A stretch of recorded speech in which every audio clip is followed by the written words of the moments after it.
जनहित न्यूज महाराष्ट्र चॅनलला सबस्क्राईब करा आणि रोज पहा आपल्या शहरातील बातम्या। उल्हासनगर मनपा आरोग्य विभागाच्या कर्मचाऱ्यांवर उपासमारीची वेळ मागील 4 महिन्यांपासून वेतन बंद। आरोग्य सेवेसारख्या अत्यावश्यक क्षेत्रात दिवसरात्र काम करणाऱ्या कर्मचाऱ्यांना वेतन न मिळाल्याने त्यांच्या कुटुंबांवर विपरीत परिणाम होत आहे। घरभाडे, मुलांचे शिक्षण आणि दैनंदिन घरखर्च भागवणे आता अत्यंत कठीण झाले आहे। या प्रकरणात लवकरात लवकर सकारात्मक निर्णय घेऊन कर्मचाऱ्यांचे थकीत वेतन तात्काळ जमा करावे, ही मागणी महाराष्ट्र नवनिर्माण कामगार कर्मचारी संघटनेचे अध्यक्ष दिलीप थोरात, उपाध्यक्ष हरिचंदर आल्हाट आणि कार्याध्यक्ष सचिन साठे यांनी केली आहे। याकडे दुर्लक्ष केल्यास तीव्र आंदोलनाचा इशाराही संघटनेकडून देण्यात आला आहे। उल्हासनगर महानगरपालिकेच्या अंतर्गत असलेले आरोग्य विभाग, ज्या ठिकाणी 50 ते 70 कर्मचारी कॉन्ट्रॅक्ट बेसवरती काम करत आहेत, पूर्ण उल्हासनगर शहरामध्ये ते सेवा चाकरी करून आरोग्य विभागामध्ये पेशंटची सेवा करतात, महानगरपालिकेची सेवा करतात, परंतु त्यांना नेहमीच त्यांच्या पगाराबाबत त्यांचं रडगाणं सुरू असतं। मागील वर्षी भर दिवाळीच्या वेळेला त्यांना 2-3 महिन्याचा पगार थांबवला होता।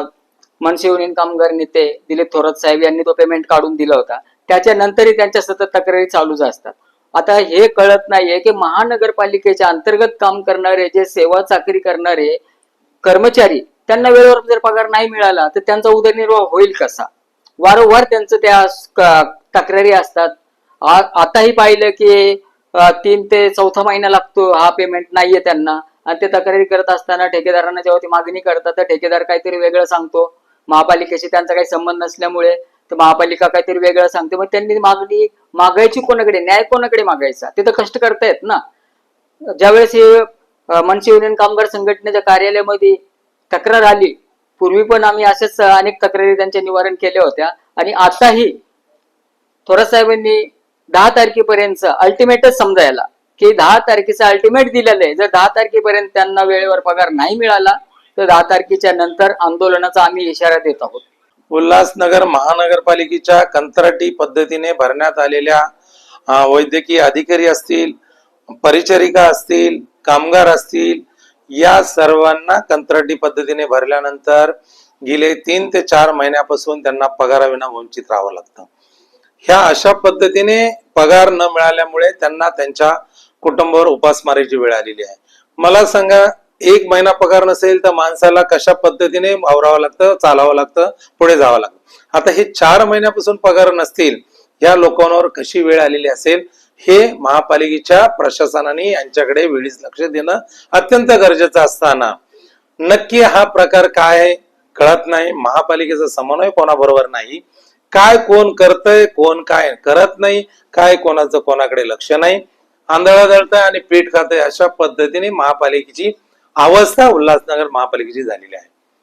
मला सांगा, हे जर डॉक्टर्स, परिचारिका शासनाच्या असतील, शासनाने भरलेले असतील, तर शासनाकडे तुम्ही पाठपुरावा करून त्यांचं वेतन वेळेवर कसं झालं पाहिजे हे तुमची जबाबदारी, कारण तुमच्या अखत्यारात, तुमच्या महापालिकेत ते काम करतात, त्यांच्यासाठी तुम्हाला प्रयत्न करणं गरजेचं आहे। मी तर बोलतो, कुठल्याच कंत्राटी कामगारांना वेळेवर पगार देत नाही, कुठलेच कंत्राटदार किमान वेतनाच्या पद्धतीने पगार देत नाही। काही देतात, कोण 500 रुपये कमी देत आहे, कोण 700 रुपये कमी देत आहे, नक्की चाललंय काय?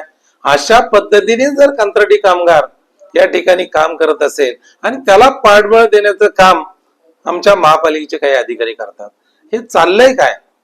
आम्ही तक्रारी करतोय, त्याचं तक्रारीचं निवारण होत नाही। आता यांच्याच बाबतीत विचार करा ना, 3 महिन्यापासून पगार नाही, नक्की काय प्रकार आहे?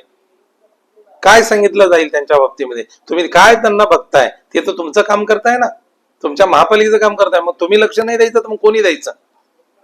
कोणी लक्ष दिलं पाहिजे? म्हणून हा आवाज आम्ही जनतेसमोर, नागरिकांसमोर, ह्या कर्मचाऱ्यांची व्यथा आमच्याकडे आल्यानंतर आम्ही हे दाखवण्याचं काम आणि यांना यांचं वेतन कसं मिळेल याकडे लक्ष देण्याचं काम केलेलं आहे। शासनाला पण आम्ही पाठपुरावा करतोय, महापालिकेला देखील पाठपुरावा करतो। येत्या 10 तारखेच्या आतमध्ये यांचं मानधन, यांचे जे पगार आहेत थकीत जर दिले नाही तर 10 तारखेला महापालिकेवर आम्ही मोठं आंदोलन करणार आहे। त्या आंदोलनामध्ये कंत्राटी कामगारांचा विषय आम्ही यामध्ये घेणार आहोत आणि त्यांना न्याय मिळवून देण्याच्या संदर्भात मनसे संघटना कटिबद्ध आहे।